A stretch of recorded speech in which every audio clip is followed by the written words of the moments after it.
It's up to you, New York, New York.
Good morning. Happy Monday morning. It's the Richie Hicks Jr. Sports Podcast here on Facebook and YouTube. I am your host, Richie, here with my guy, Mr. Idris Salam, aka Bosco from the Bronx.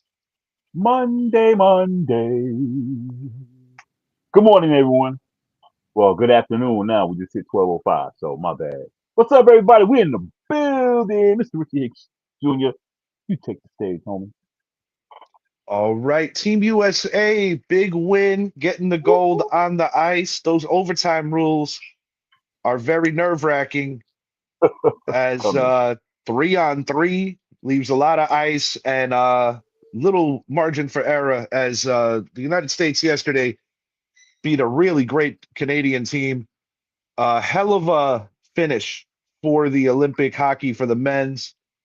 Johnny Gaudreau would be very proud, and I thought it was a real cool moment Mhm. for the sport of hockey in general. Yeah. I don't know how the Americans even pulled it off when I think about how many shots on goal. God, Uh, the Americans were under siege for a good portion of the, too. yeah, two periods really. But the fact that they survived uh, late second period, I had a feeling they had a shot, and I actually jumped on Hard Rock, put some money on the Americans as I was in the Yeah, barbershop watching overtime, yeah, and the tragic events that went down with the Goudreau brothers being killed in yeah, New Jersey by a reckless driver, yeah, and Johnny would have been on this team, yeah, and just a real superb tribute, yeah. and hockey on the whole. I said this recently in previous shows how even Canada versus the U.S. in other competitive play always brings the best Always. of the best in terms of just great competition. You know what? It used to be United States versus Russia. When Russia was the shit. And now it's our neighbors, Canada of the North. Yeah. When I thought about how many times they got shot, shots on goal against the U.S. Like, and it's like it was like a group of men, like maybe four guys going against 20. That's what it Let's seemed defend, like, let's defend the fort. but once you got to overtime, I knew that it could have won either way because, like I said, the overtime rules in Olympic play are different than in Very the different. NHL because you have only three skaters on each team, Right. excluding the goalies, of course, talking about, Yeah. and just so much room, and You I'm know, like, man, the first guys, so every face-off was just so important. you know what? I'm on front. I like those rules. I really It's like very those rules. exciting. It's kind of like baseball, like expediting extra innings. That's essentially, Yeah. Let's get it but done. when you're talking about a gold medal versus a regular season game, Daniel Yeah. Nunez, Nunez. What's up, bro?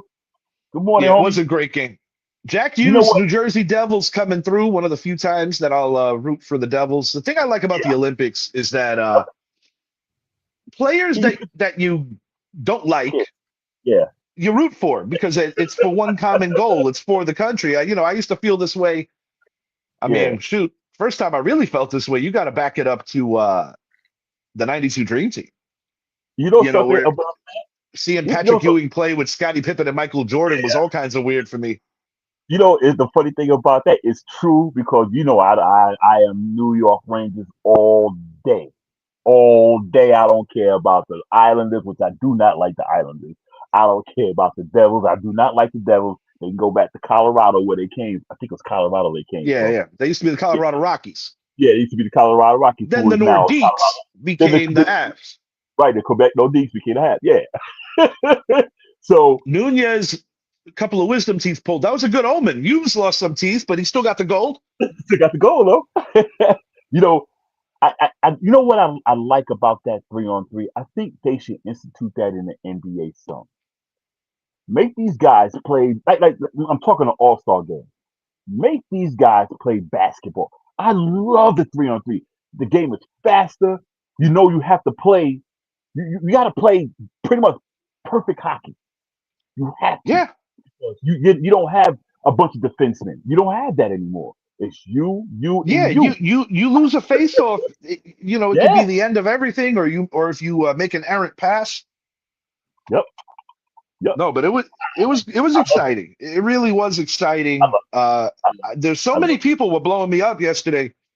Yeah. I wasn't home for a good chunk of the day as I went to my barber. There were two people in front of me, so I'm watching the game, watching the game, watching the game. I had to get my window fixed on my truck yesterday, or at least get it up, so I was able to accomplish that. But yeah, just a lot of hours in the car, a lot of hours away from the house. But Yeah. just a great job. It was a touching tribute at the end of the game. That Uh, was great. and I remember how gutted I was because you're Yeah. talking about two brothers. It was just so tragic the way everything went down. Yeah. And That was. to see it end like this, as I Yeah. stated, he would have been on Team USA.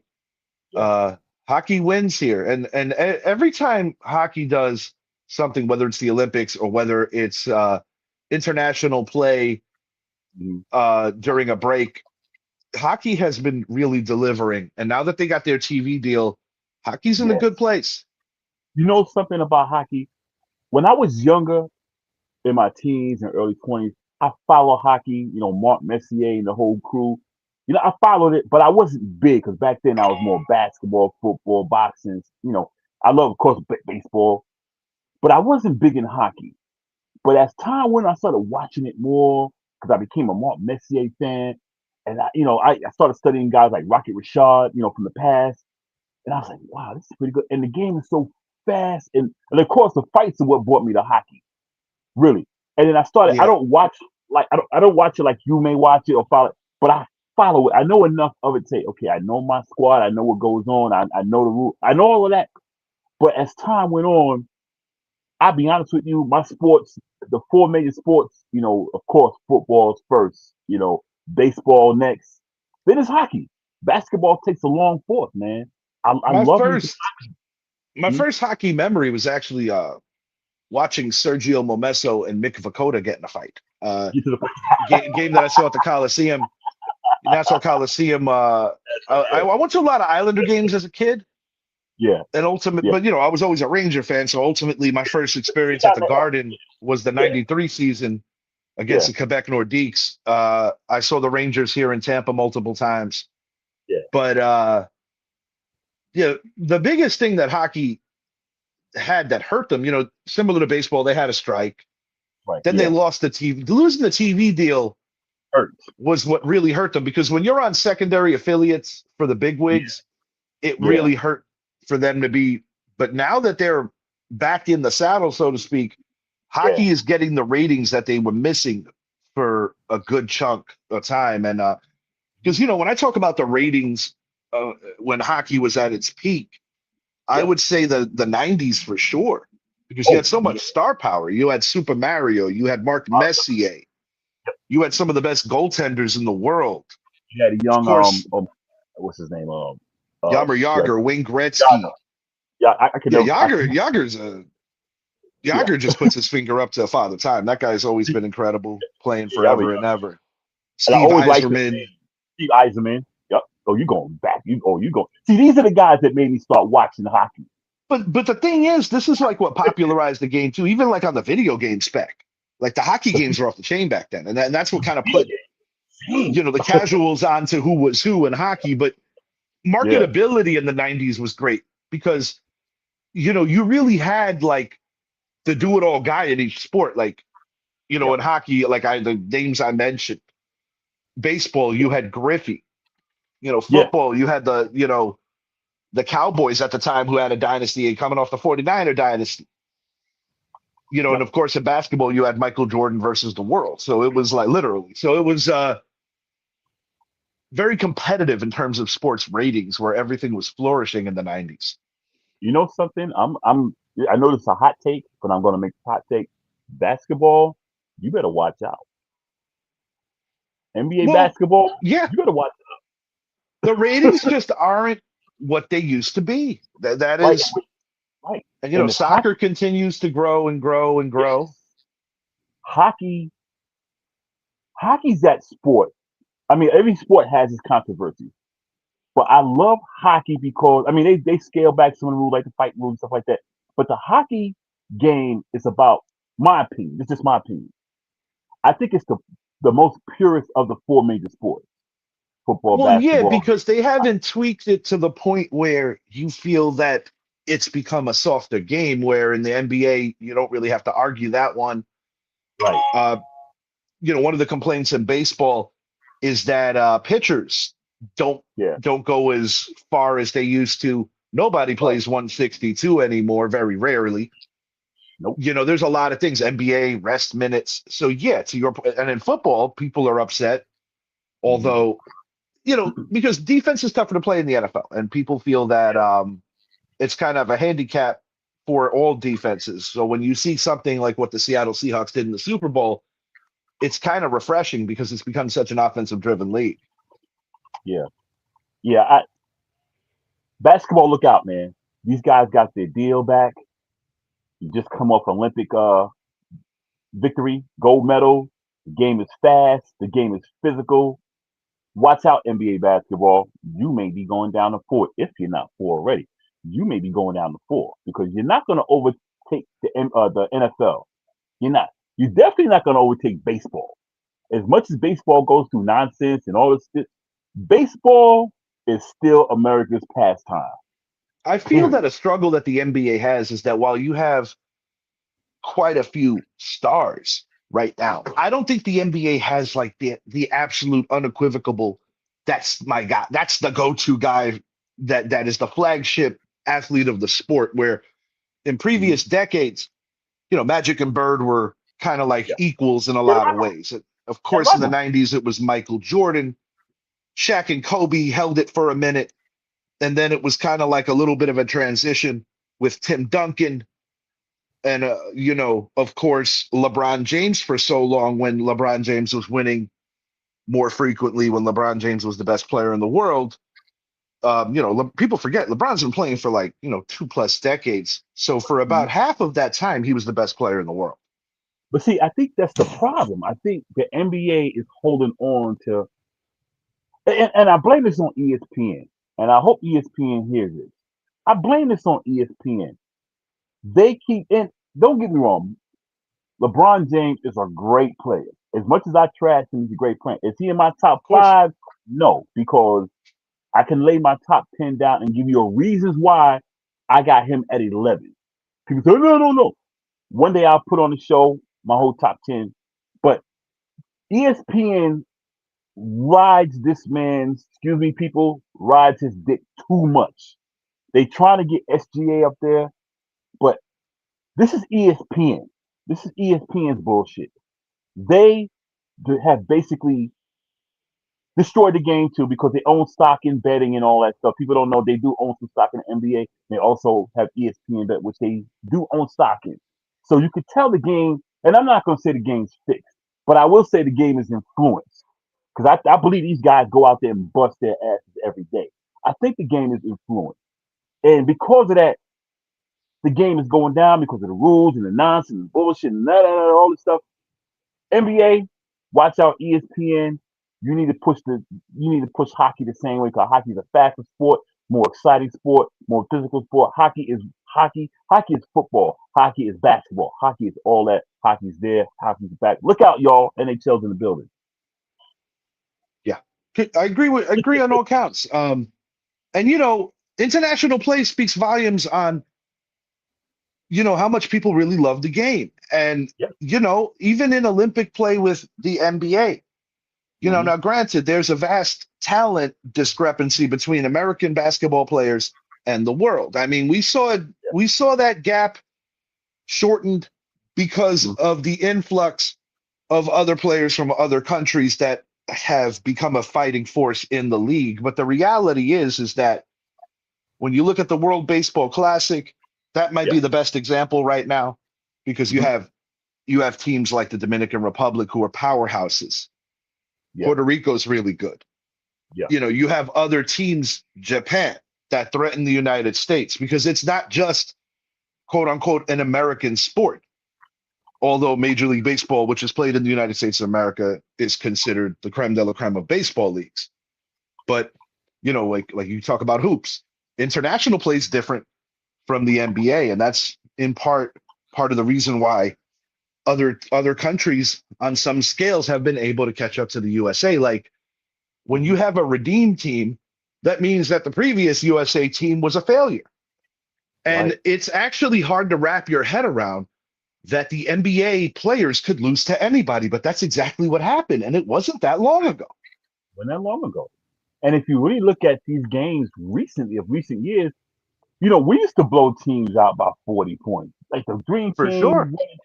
40, 50 points. The games are over by the midway through the second quarter. Nobody ever did it with more conviction, more convincing than that 92 squad. They did. I Those games, personally think that the 92 Dream Team could stand up to any talent in any era. That's my I, personal opinion. Of course, I agree. some people might feel that there may be two particular players that should have been on that team that weren't. One would be Shaquille O'Neal instead of Christian Laettner because Laettner was like the college add-on, Yeah. and the other, of course, instead of John Stockton, would be Isaiah Thomas. But Isaiah Thomas, large part of the reason why he was not part of that team was because of a toxicity that not only Michael Jordan felt, but also Larry Bird and Michael, Magic Johnson, who were basically like the tri captains of that team. right. And And Chuck and Daly coached that team, and that was oh yeah, Isaiah's coach. So for that was Chuck just Daly not to make it a thing, it speaks volumes that he was in agreement on some level with the big three of the 92 USA squad. yeah, and I agree. I think that 92 Dream Team beats any team, any era. I don't care who you put on a team against them. That team beats anybody. And I watched them play, and those guys got to the point where they were out there just having fun. It was no longer competition. Like, yo, it was an all-star game to them. Like the all-star game is there. Charles That's how. Barkley of that entire crew was actually the best player in those Olympics. I believe that having Bird and Magic, it was more like a novelty thing because Bird was on the way out. Yeah, Magic was already retired from the league, although he got an invite to play in the All-Star game. yeah. Um, that particular team, they had their two centers. I think the reason why Leitner got chosen is because he was the most accomplished college player at the time. Right. And, Yeah, and he he was. was He coming was. off the Duke success. Yeah. And like I said, in terms of point guards, Isaiah Mhm. was essentially the next man up Yeah. after after Magic Johnson and Mhm. after John Stockton. But that's why John Stockton got it because John Stockton was next man up in terms Mhm. of less issue. They had two sets of two teammates on that team. They had Stockton, Malone. They had Pippen, Jordan. Patrick Ewing, And, Dave Robinson was the two centers. You had Chris Mullin, mhm. Larry Bird, Magic Johnson. It was just a phenomenal team. You had Clyde Drexler on there as well. Yeah, I agree 100%. Yeah, and see that goes to show where the league has gone in terms of popularity. Other people say, "Oh no, the league is." No, if you look at the stats, the league has lost like 50% viewership over the last 10, 15 years. 50%. That's a lot. where the NBA does really well, it's a weird dynamic. Yeah, It's very wealthy people still enjoy the NBA. yeah, But I think where the NBA has lost some of their luster is with common fans, yes, yes. where I don't think common fans are as in love with the game No, because in the 90s, from the oh my, commercials to the presentation of the game to everything, everything. Sundays were must see TV for You sports wait. fans. You couldn't wait for the Sunday game. You couldn't wait for the Sunday game. And like you said, you nailed it when you said the commercials. Because you know back then, those Richie, come on, those commercials were I mean, insanely dope. it was just a different way that everything was.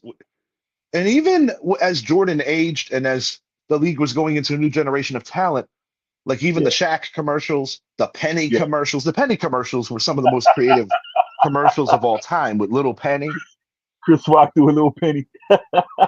Yeah, yeah, it was insane. And you're coming off of, you know, Chris Rock also was on the Space Jam soundtrack, so he was kind of Little Penny singing Basketball Jones. Yeah, It was crazy. It was crazy. Keeping it on basketball for a moment, shouts out to the Godfather, Pat Riley, being yeah, enshrined in a different way, statue in front of the Crypto Center, originally the Forum.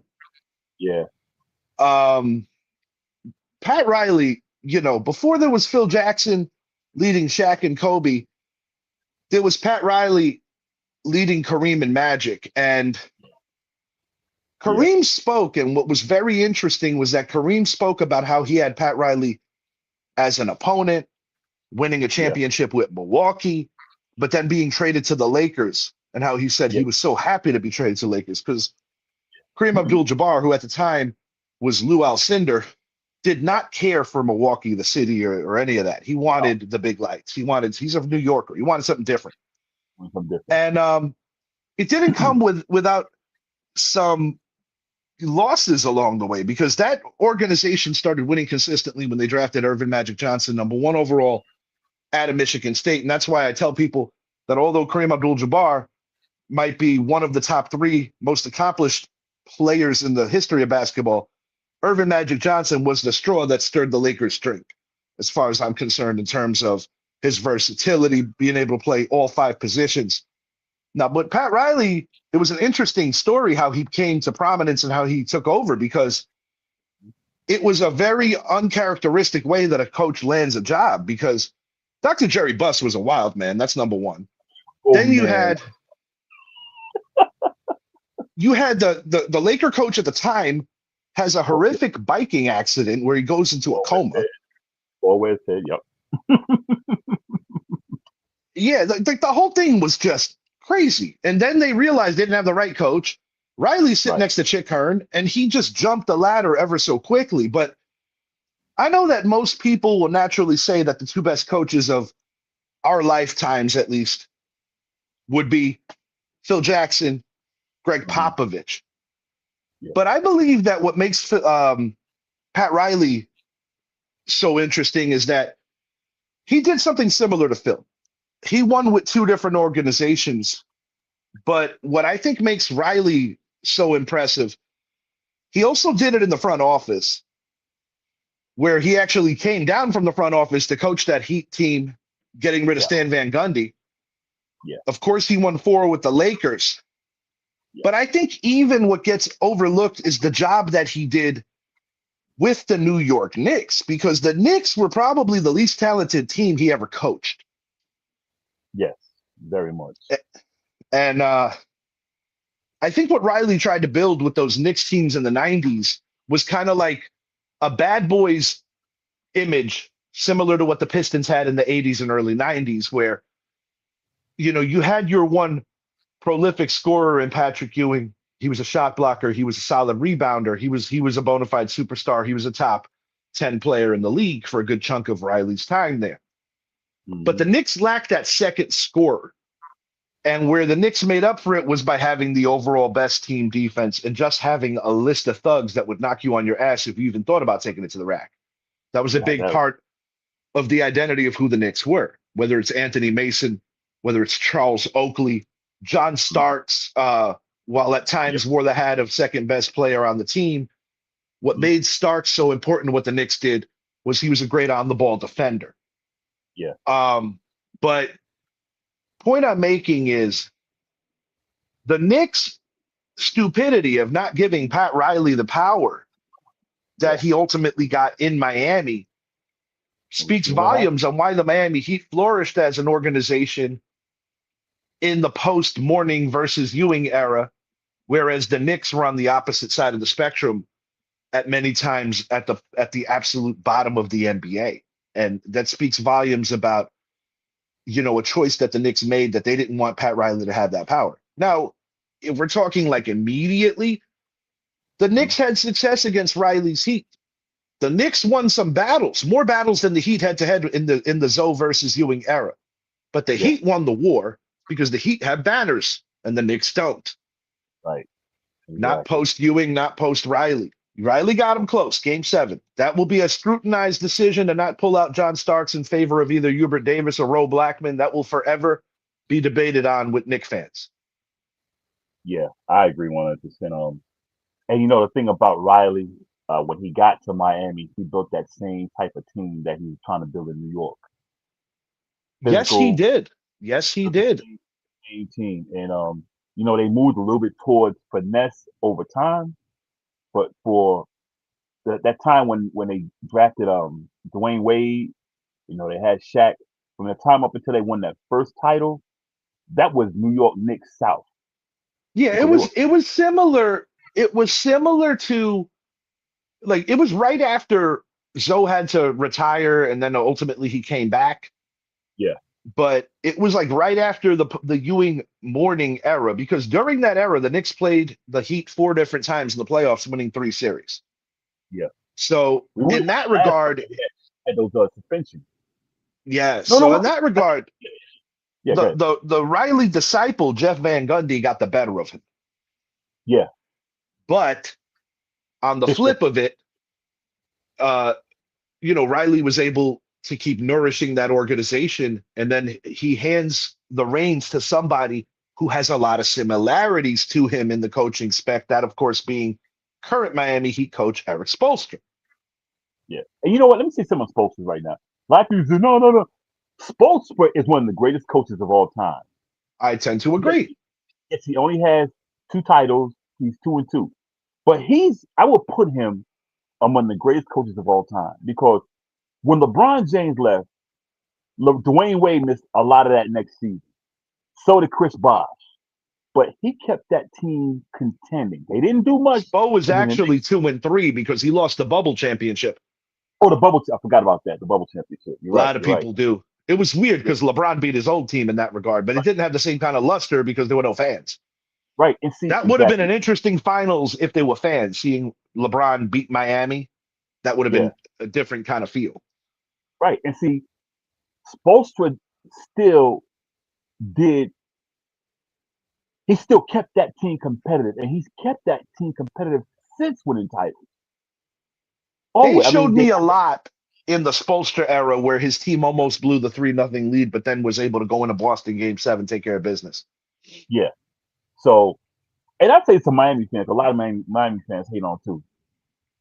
Other than Pat Riley, Spoelstra's the best coach you guys had in your history. And I think in And certain aspects, I think Spolstra has jumped Riley, at least in Heat history, because yeah, in he history, um, yeah, yeah. yeah, Riley's like the double threat because, Stan Van Gundy is a good coach. He He was, is. He because there was. was a time where Riley had both of them as underlings with the Knicks. So obviously Van Gundy was coaching the Knicks. Riley ended up, building up Stan Van Gundy. But Spolstra, to me, is the closest in terms of personality to what Pat Riley was as a coach. Yeah, and you know what? And he stood up to LeBron too. A lot of coaches don't do that. He stood up to LeBron, and I think that's one of the reasons why LeBron wanted out because Spoelstra was like, no, this is Similarly my to how Riley stood up to Shaq. It was cool to see right. Shaq give a video tribute Yeah, to Riley yeah, because they had some bad blood in the past. Dwayne Wade was invited by the Buss family, by the Lakers, yeah. to be one of the speakers. Michael Mm-hmm. Douglas went as far as saying Douglas, that Pat Riley influenced the Gordon Gecko character, which I never Right. had any idea that those two were tight like that.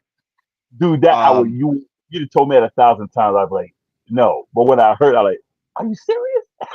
but it's crazy when you think about how history could be different because if the Lakers do not give Pat Hmm. Riley that coaching gig, now he was a well liked player as a role player back in his era, Yeah, but as a coach, I don't think too many people foresaw what Pat Riley brought, and he brought like a different kind of element yeah, to the way people dress in the NBA. yeah. Now it's like all team issued stuff where coaches are just wearing, basically like breakaway pants and shit like that. But when Riley was running around, I you're didn't talking wear about the Armani suits and that. The hair just a slicked real back. swag that he brought to every city he played in because you weren't going to be able to create Showtime East or even Showtime South. But that's You what know, made Riley such a great coach because he adapted. some of Pat Riley. There was a movie that came out. It's early '90s. It's called Tequila Sunrise, and they wanted him to be in a movie based solely on how he looked. I don't remember him being in it. He might have been. In my opinion, it wasn't a good movie. But here, I walked out and went to another theater. New York, you can do that. Right. But Right. his, they wanted him strictly for his image because, I admit, you're right. He had Armani suits. His hair was slicked back. You would think he was a mafia boy. That's Hmm. what he looked like, and that's why they chose him for the movie, a part in the movie Tequila Sunrise. Well, that's also why he got the nickname the Godfather, and this is a guy that, when he left the Knicks, it was bad terms where, Yeah, the Heat Nick rivalry was so fierce and so vengeful in the 90s. You had team fights, things of yeah. that nature.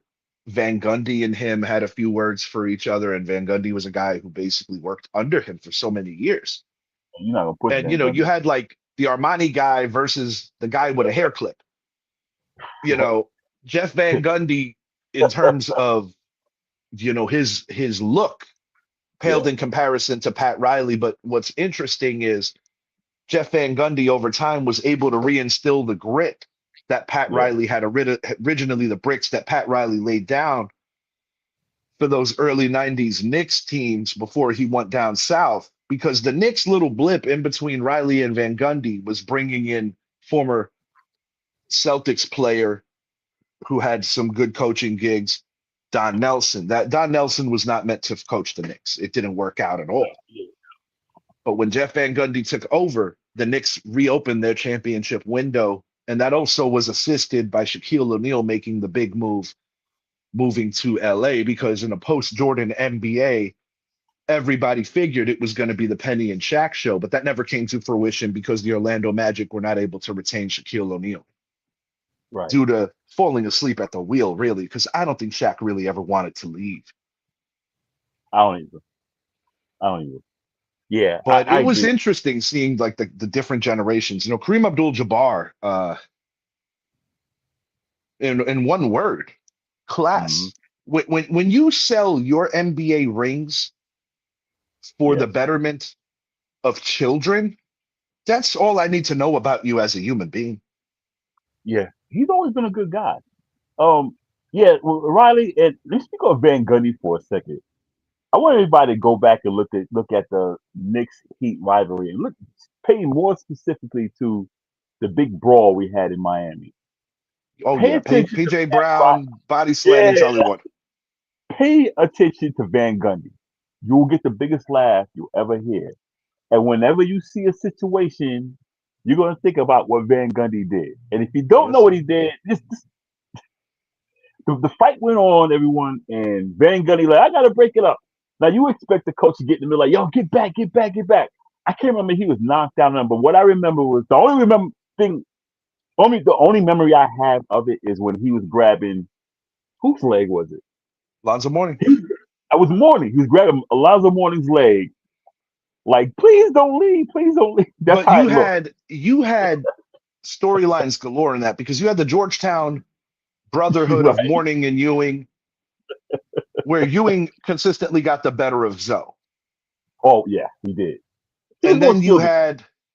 you had Larry Johnson Uh huh. and Alonzo Mourning, who were former teammates that flat out hated each other. Right, and they were together in Charlotte. That's correct. And then you had the tenacity on both ends of a John Starks and a Tim Hardaway Jr. And it was just like Yeah, every time these two teams got together, it was yeah, about to be an explosion. And then you had guys like PJ Brown and Charles Oakley. It was just like, and then What- Oakley eventually got replaced by Marcus Camby. yeah, the enforcers. Yeah, and you know what? The thing that rivalry, Knicks, Heat, Riley, Van Gundy was as close to football you will get. It In was the good NBA, team. yeah, in a late '90s, early 2000s NBA, and then I It, don't think it's much of a coincidence that mhm. not long after that, Larry Brown created the Bad Boys 2.0 in Detroit Right. I forgot about that. You're right. So, because Chauncey Billups, that mhm, was where he finally got his real break in the NBA because he was a late bloomer. He was drafted by the Celtics. He kicked around the league. Nobody yeah, expected him to carve out a Hall of Fame career right. Yeah, he came out of Colorado, which you rarely hear great basketball players come out of Colorado, but he came out of Colorado. And what was He played. interesting about that team too is that they had a I bunch of got his jersey. cast-offs. I have his jersey, the New York Knicks jersey. Yeah, Yeah, people forget he was a Knick for a minute, but people forget that Bad Boys 2.0 that took down the legendary quartet of Malone, Peyton, Shaq, and Kobe. yeah, That was a team of like castaways from other teams that people didn't want to deal with. Like you had Rip yep, Hamilton. People gave up on him. yep. Chauncey Uh, Billups. People gave up Ben on him. Wallace. A Ben lot of people. Wallace. Yeah, that team was a that team was just basically put together, Rip and Hamilton. the Hamilton. And even though they might have won one title, they were there. They was They were very dominant. close to winning too. They were a Robert Yeah, Ory heroic three away from going back to back. exactly. They went against a Laker team that was pretty stacked.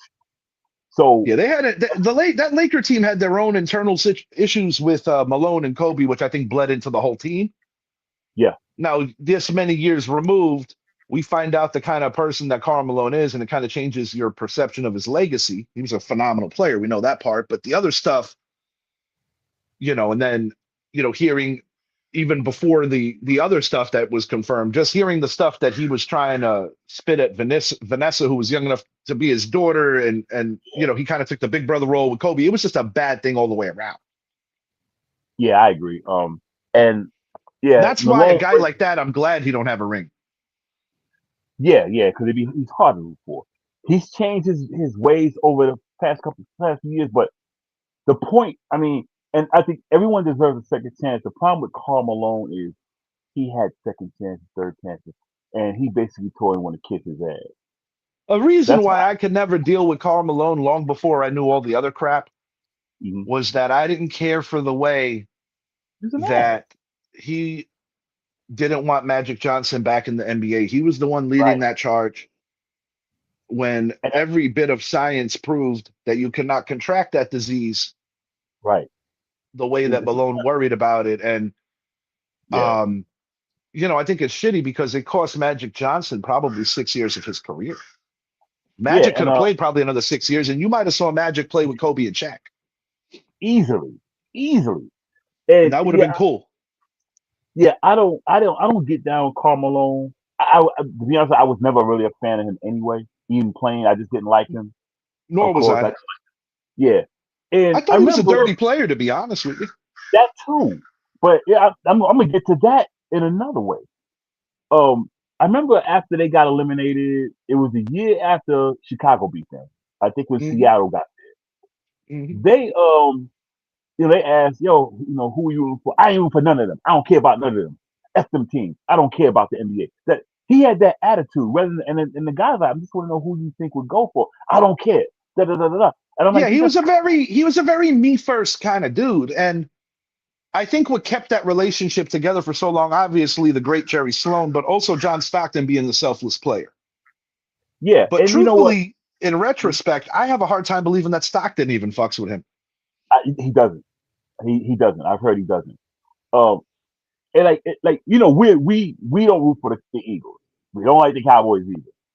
But Cowboys, Patriots in the playoffs, or let's say a NFC, AFC team we don't like. Suppose they go against our rivals, da da da. They're like, "Easy, who you going for?" I'm gonna be like, I hope they both lose. I'm gonna say that, Yeah, in jest.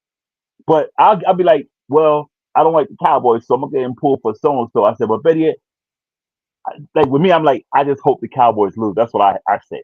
But I yeah. say it in jest.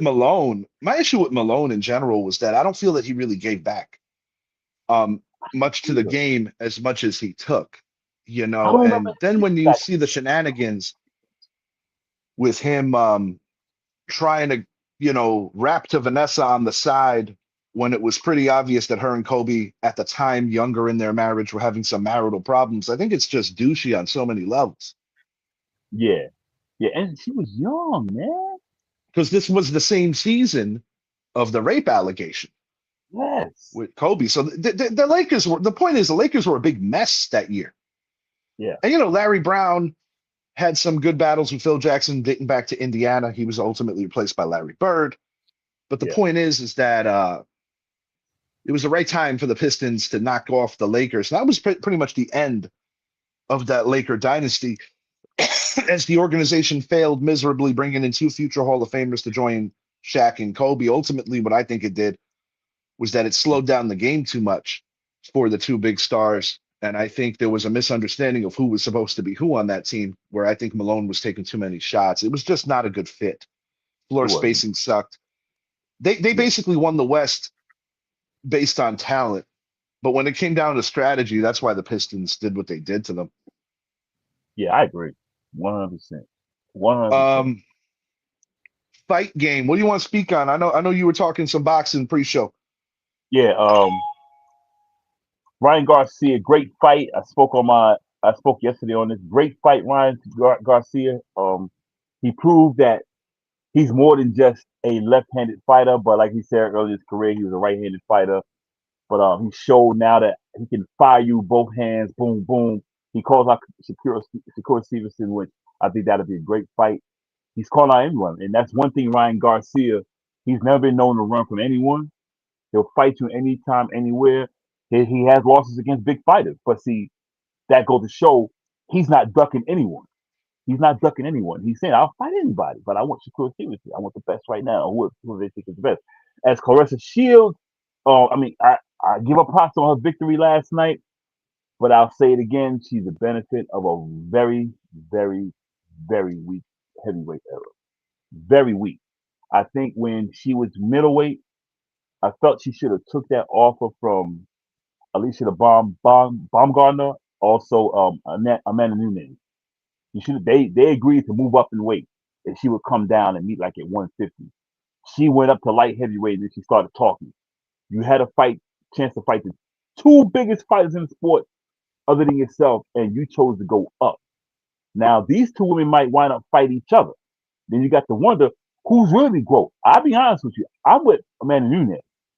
This chick has more accolades than Clarissa Shields combined. You're talking a woman who won seven championships in seven weight divisions and held three of them at one time because she would fight anyone.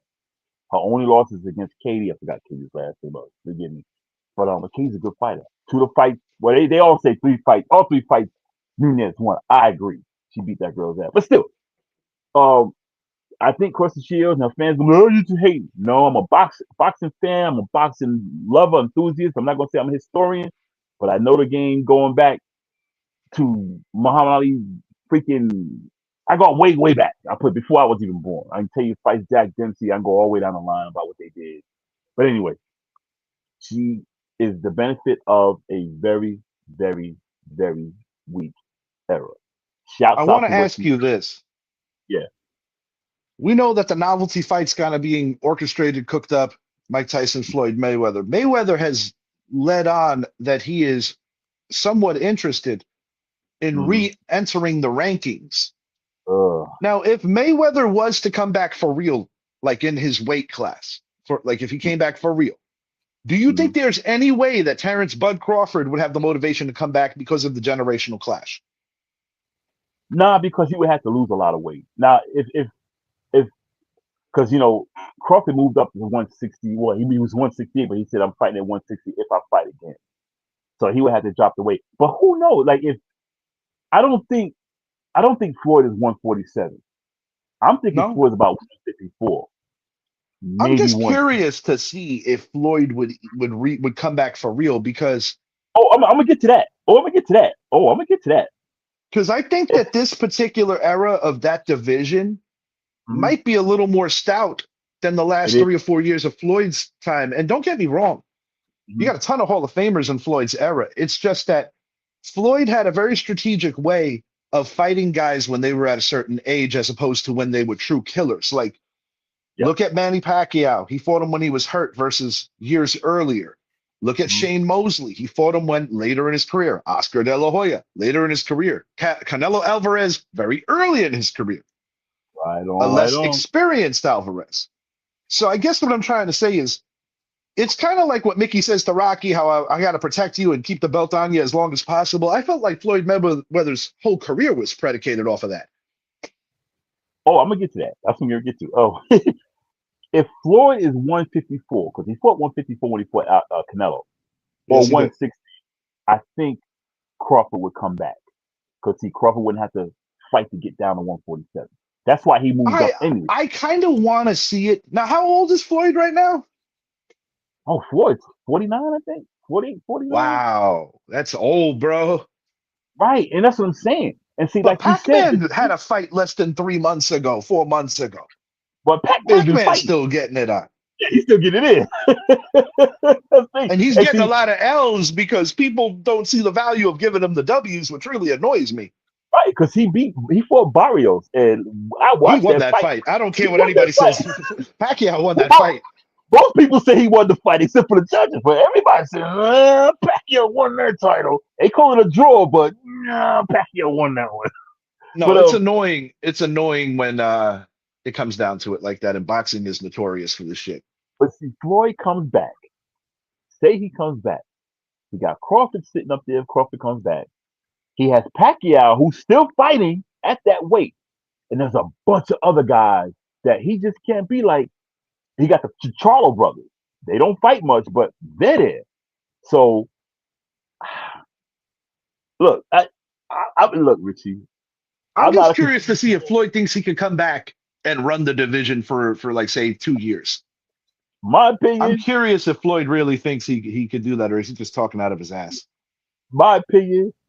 I think it's a money grab.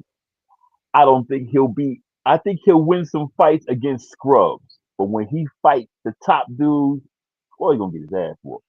The thing is, I want Floyd's O to go if he has the audacity to go back in that division because I've been an advocate for years that there were more than a couple of fights where I feel Yeah, that Floyd. First of all, I think the De La Hoya fight's very controversial. The Zab Judah fight very controversial, and there was another fight where Castillo, yes, Castillo, Floyd's Castillo people whooped jumped his in the ass. ring where he should have been DQ'd. Dude, Floyd's father said that Castillo beat him.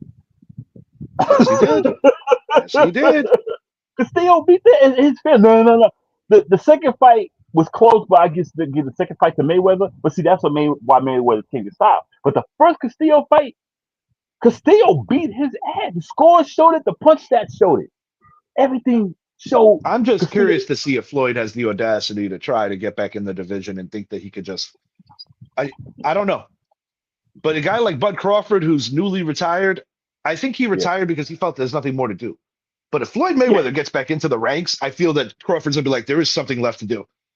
yeah. Because it's not. I mean, he's the four-time undisputed champion in four divisions.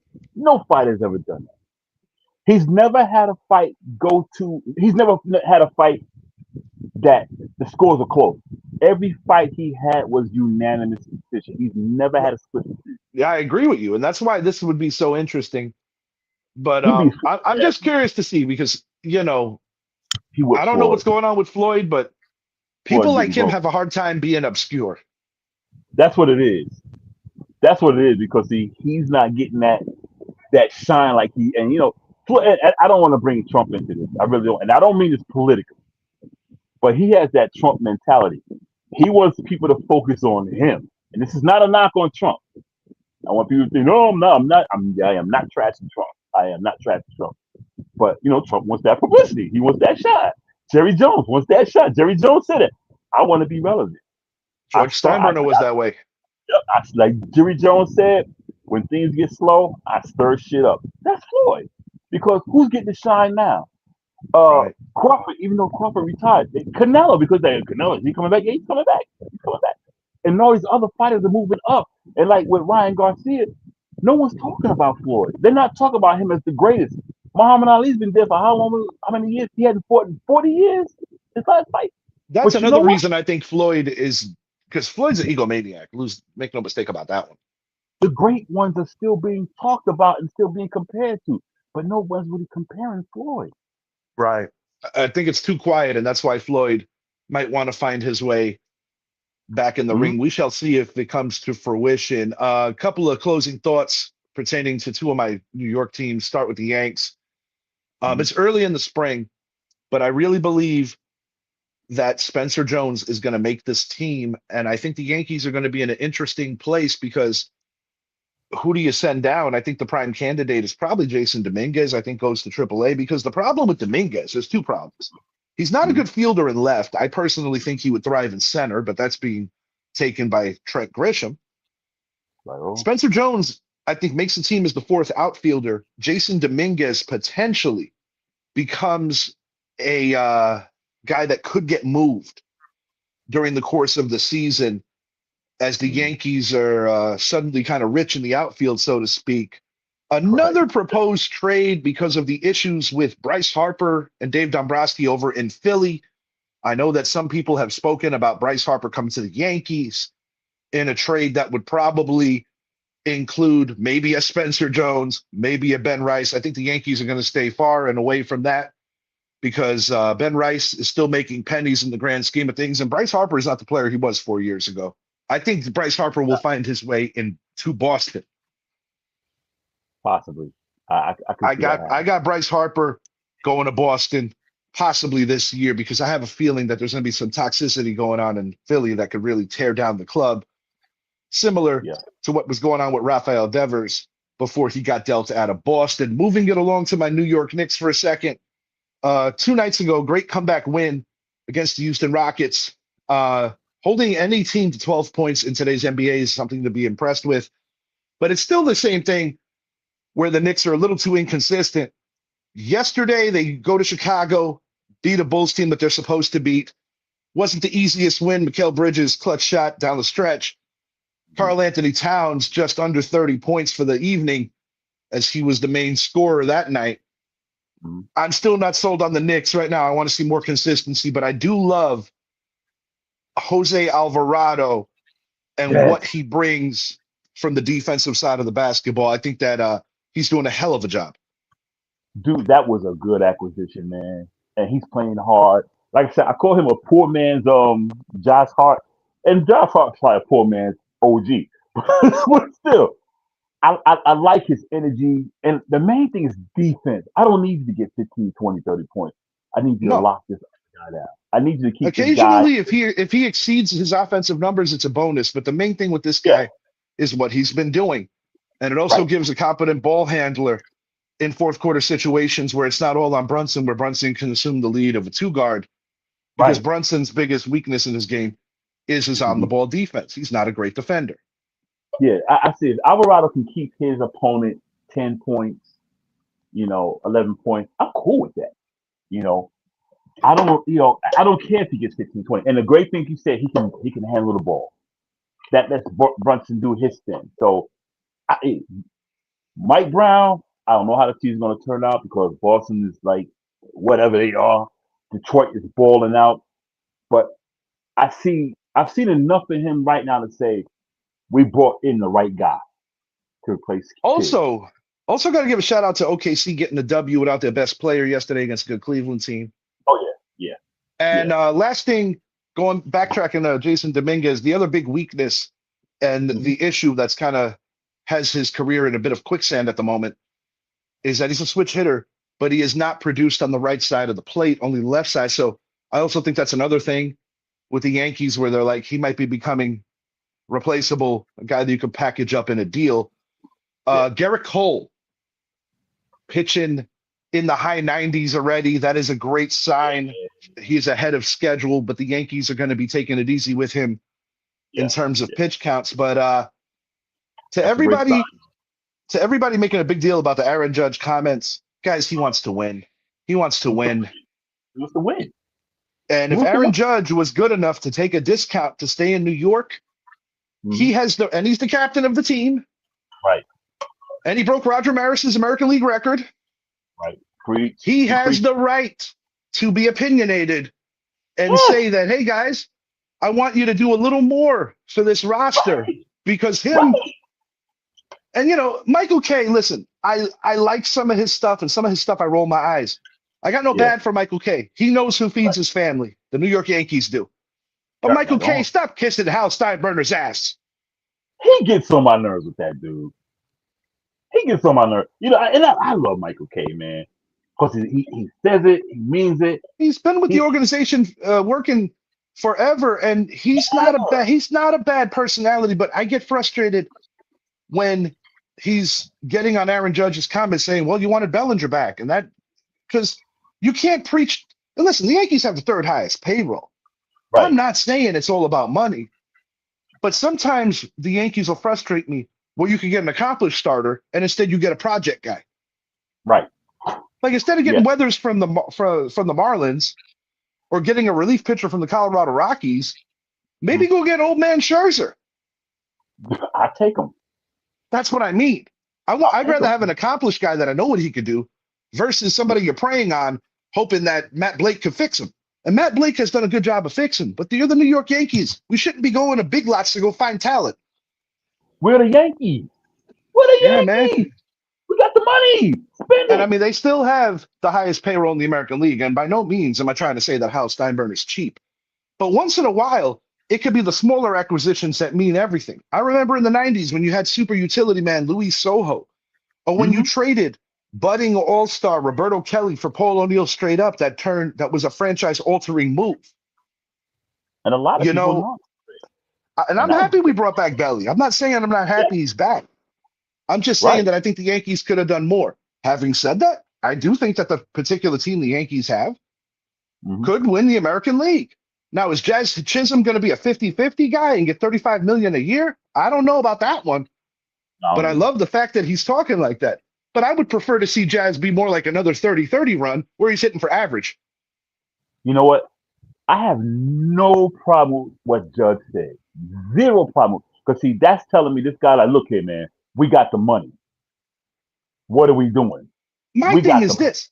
That'd be like the Knicks telling Jalen Brunson, we're gonna go economical when Jalen Brunson purposely took less money. Now, granted, in Mhm. 2028, Brunson can be incredibly wealthy because that's when he could cash in for real. Right. He made this sacrifice previous to last year to open up the Knicks championship window, similar to what Judge did. Judge could have made a lot more if he would have went Yeah. to the West Coast. He could have made a lot more. Yeah. But you know where he wanted to be. And that's what I'm saying. And not everybody has that Yeah. mindset. That's why not everybody's a captain. But the Yeah. point I I'm have no. making is Yeah. the captain's allowed to be heard and the captain's allowed to speak. And he doesn't have to be a yes man like Michael K. Sorry, Michael K., but it's the truth. Yeah. Like I said, I have no problem. I have no problem with players telling the organization, "Hey, man, look, what are we doing here? We need to spend some money. Let's bring some guys in. If we want to win, let's win." I have no problem with that. And I'm Judge saying is it right now. I expect Aaron Judge to play north of 150 games. Mhm. And I'm expecting Aaron Judge to be in the mix of another 60 home run campaign. He missed a few games more than he expected to last year. He still ended up in the mid 50s. I expect Yeah. Aaron Judge to win another MVP.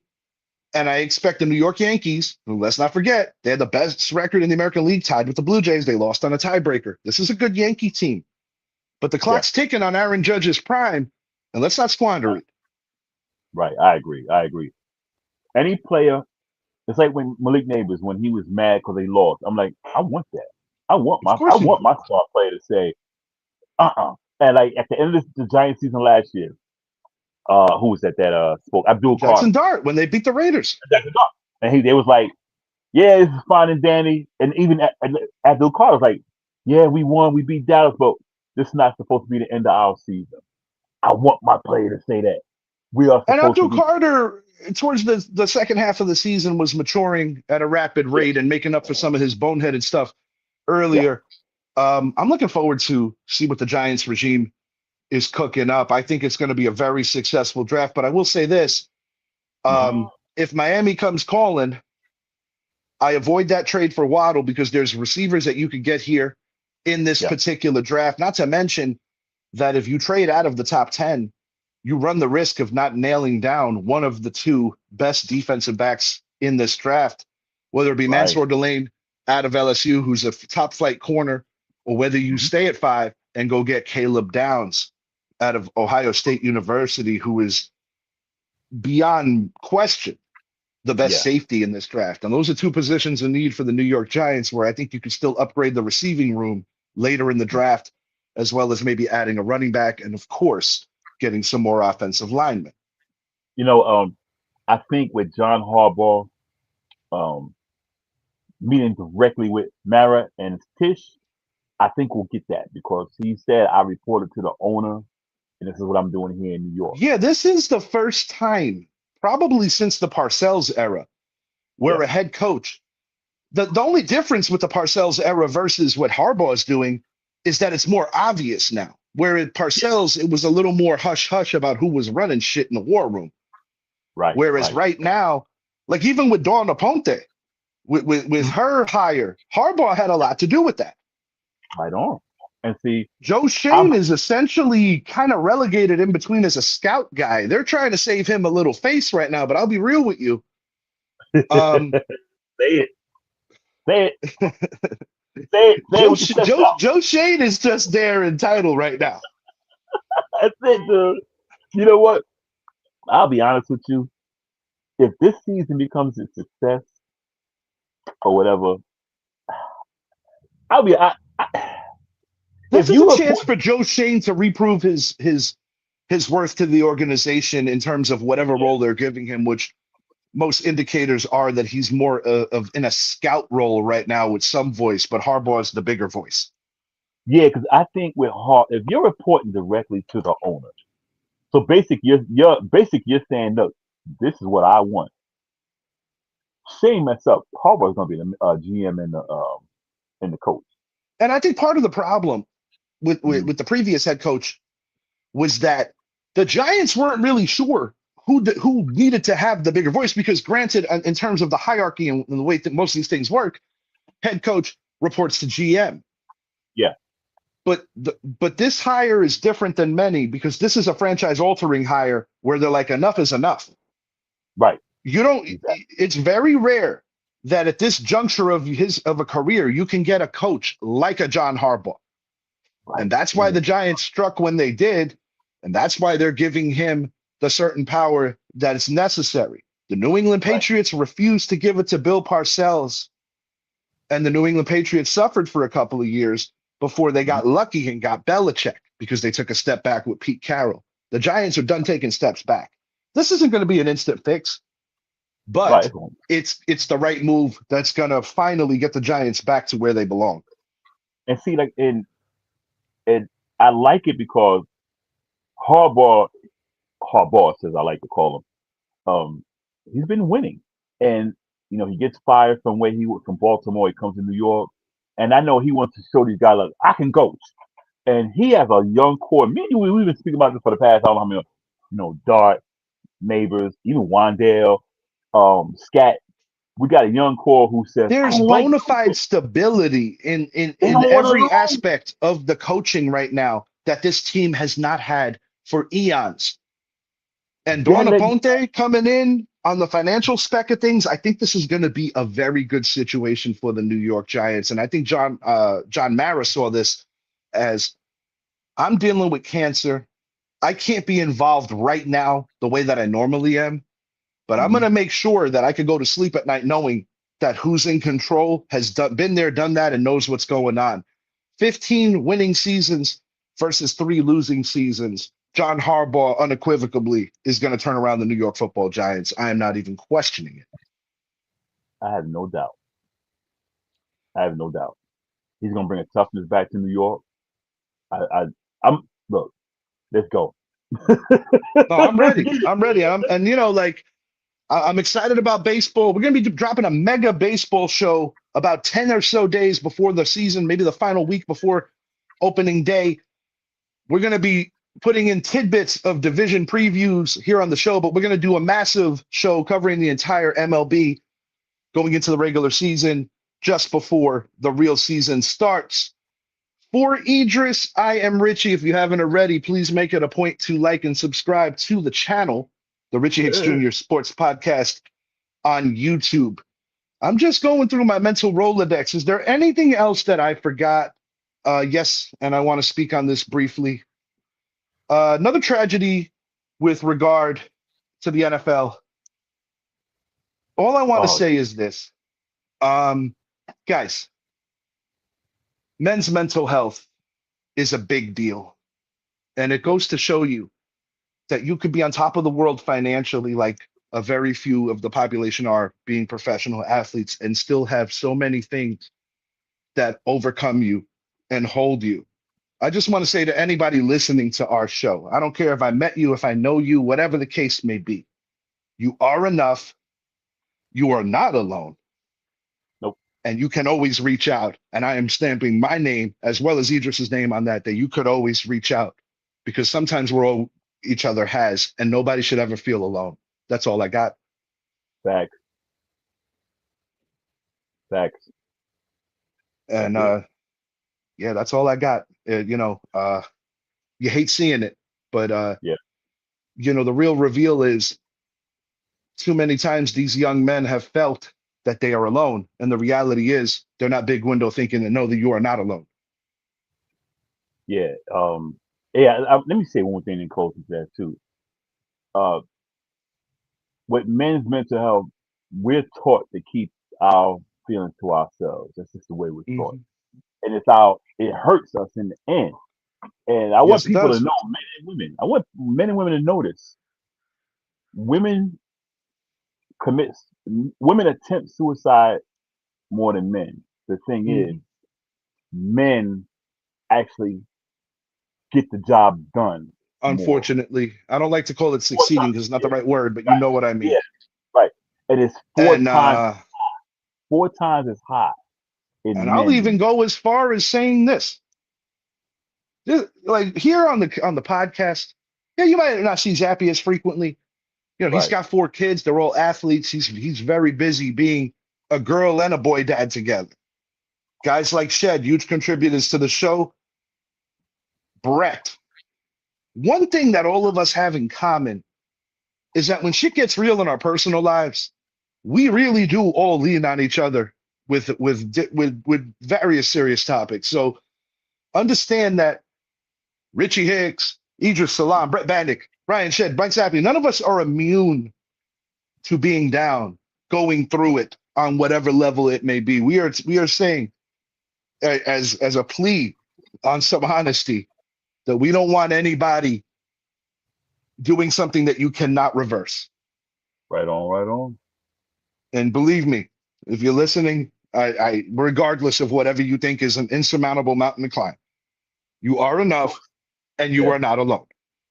suicide is a permanent solution to a temporary problem. That's someone told me this about 45 years ago when I was Yeah. reading up about it. And Suicide is it a permanent. hurts. It hurts Yeah, because we need you guys. Real talk. We need yeah, you guys here. So yeah. come on. And those around you need you. Yes, So yeah, indeed. Yes, indeed. that's what we For do here. Idris, I am Richie. We appreciate you guys watching. Check out the shorts. We'll be getting them out shortly. Very shortly, We literally. out. Peace.